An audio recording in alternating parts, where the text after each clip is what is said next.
Welcome to Stamping with Confidence. This video series is all about taking the mystery out of stamping.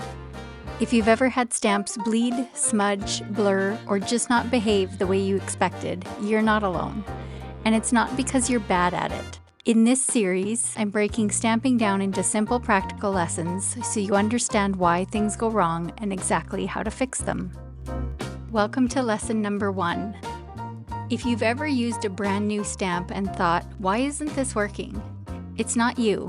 In this video, I'm going to show you why new stamps often don't perform the way we expect, and the simple things you can do to fix it before you ever stamp a project. Okay, so let's get started. This is an Iron Orchid Design stamp, and it is called the Mercy House Chitange, or however you say that, don't judge. And this is one that I have not opened yet. I haven't used it. So we're working brand new right out of the package. These work really well when you're layering your decoupage. So I always keep these. I just put them aside in my stash and save them. They come in handy. Okay, so in your stamp package, you will have, depending on if it's a single sheet or a double sheet set, this is a single. So this is your stamp, and these are your masks. And the masks are coming up in an upcoming lesson this month. So we'll get to those. But I'm just going to put those away for now. And same with that. Now, on your IOD stamps, there's two kind of plastic protective sheets here. The really stiff one with the IOD's name on it, you can see right here, that is the backing for the stamp. So the thinner one, the more flexible one, is the one we take off. And it just pulls off like that. You got to use a little bit of muscle. But this is also something that I keep, and I will usually write the name of the stamp just with a black Sharpie right on it, because these are very easy to lose. And that little bit of writing on there helps keep these handy. This is touching base on how to store and save your stamps. And I do it this way. I know other people that will just take these and they'll just cut them all out and then store them in an envelope of some sort. I don't do it that way because I'm very particular and I like to know they're all there when I'm done with a big project. I used to teach in-person workshops a lot, and when you have a whole bunch of people using stamps, at the end of the night, I like to go through and make sure they were all there, because these little stamps are really, they're silicone and they'll stick to anything. So you can end up with, I had one friend of mine lost one. It was stuck to her son's rubber boot for months. She finally found it. So just with a black Sharpie, I like to write the name of the stamp on here. So Mercy House and Chitange. I also don't want to spell something wrong, so I need to look at it. There we go.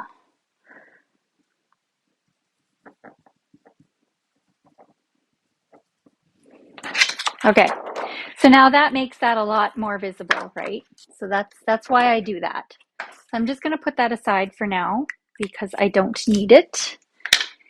And here's all your stamps. So they're a little bit grippy. You can kind of feel that when you first open it. And now I'm going to show you what happens when you don't condition these first. So what ends up happening is if these aren't conditioned prior to your first use, your paint or ink will actually bead on here. It doesn't always work out that way, but for an ideal impression or a stamp, you want to condition them first. So I'm going to show you first what the stamp looks like without conditioning. So another thing we'll touch on here a little bit quick, these are the thin mounts. So these are just like Mylar sheets, and they're very flexible. These are also by IOD. They have grid lines on them. You can see there's a blue line that centers it both directions. And then there's a circle, and then there's an oval, and then a bigger oval. So, and the grids, of course. So what those do is they help you plan out your project and your piece, and especially if you're using text, like any of the letter stamps, it's really easy to line them up then. So, and we'll get into that. I'll show you what I mean by that a little farther along. So that's what these are. These are the thin mounts, and this is basically what you use as a stamping block. And I'll explain that too in a bit. They used to come in clear sheets, and I cut them into manageable sizes, and that's what this is. This is just part of an original thin mount, the clear ones, that I've just cut into pieces. You can cut these, same thing, into any shape or any size you want. So, okay. So I'm going to work with this one because I think it's going to be easy to show you how that beading works because it has such large surface areas on it. So I'm going to just peel it off and apply it to my thin mount. And I'm just going to stamp on a piece of paper, and we'll see, hopefully that shows how things go. Oh, here it is. This is China Blue ink, and this is one of my old regulars, and it's already filled into the stamp pad. I prefer to use the stamp pads versus a brayer, but if you're using paint, you're going to want to use a brayer. So with the stamp pad, we're just going to gently apply the ink. And you're just tapping up and down, you're not rubbing it. And then I'm going to show you close up here. And you can see how beaded that is. It's not, you can see the little bubbles, I hope.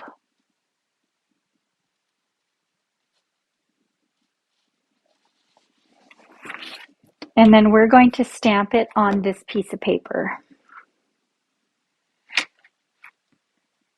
Just gentle pressure.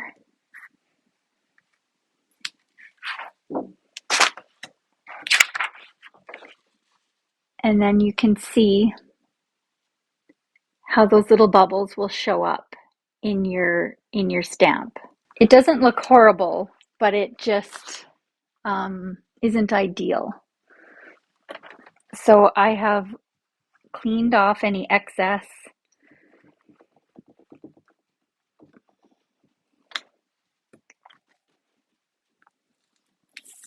Now I'm going to take this stamp and I'm going to put it back on here. This is what I mean. See how it's printed on there? Then you know exactly where that stamp goes. And I like to store them on here. And then with that top sheet of Mylar on top, and then I just store it away. So now what we do for conditioning your stamps, so this is something I do as soon as I take a fresh new stamp out of the package. You only have to do it once. You don't have to do this every time you use your stamp. It's a one and done deal. So only when they're brand new and you've never used it before and you're just taking it out of the package, you want to condition it. And how I condition it is I have this sanding block. And it's probably, I'm going to say it's a 220 grit. You don't need anything harsher than that. I have it written stamps only on here so that I don't use it for any other random thing and get it all dirty because I like to keep this one clean. You can use just sandpaper too. I just find the block easier. So you're just going to gently, this is my system so that I get the whole piece, is I go from about halfway and I just gently push it across the stamps. You don't want to push too hard because you can pull up the edge of the stamp and sand the back, and you don't want to do that because that'll affect how it clings to your thin mount or your sanding block, whether you use an acrylic block or anything else. So just gently go right across all of the stamps, and then I flip it around and I do the same thing to get them on the other end. And I'm just going in one direction. I'm lifting on my way back, so I'm not rubbing it back and forth like that. And then we're going to go this way. So just make a 90, and we're going to go across the other way. And that just makes sure that you're getting the entire thing and you're giving it a good scuff. And same thing, we're going to get the other side. And you can see visually, you can see the difference in these stamps already. They're not shiny anymore. The surface has got like a faint kind of cross hatching on there. So if we can see, like you could see on that big one, how it's all scuffed. You can see it in the center part a little bit more. And what this does is it gives your stamp some tooth for your ink or your paint to set onto evenly so it won't bead up anymore. It's got something to hang on to. So let's grab, where did I put my thin mount? Oh, there it is. Let's grab the same little stamp now that it's been conditioned, and we'll do the same thing. We're just going to apply ink, same way, just tapping up and down. Make sure you got it all covered. And you can see already that that's got way better coverage on the stamp. And now let's give it a stamp.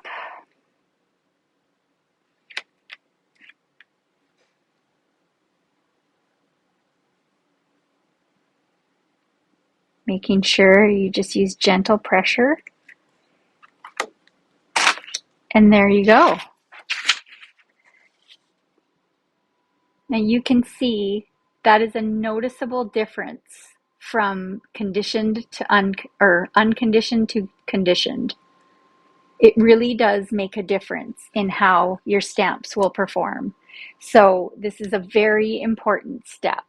So now I'm going to take my baby wipe and I'm just going to wipe off. You can use a baby wipe, you can use a damp cloth. I use baby wipes because they're handy and it's easier for me. Just gonna wipe that off, dab off that moisture. You don't have to do that, and then I'm going to put my stamp back on here. So there you go. That explains why we want to condition our stamps prior to their very first use.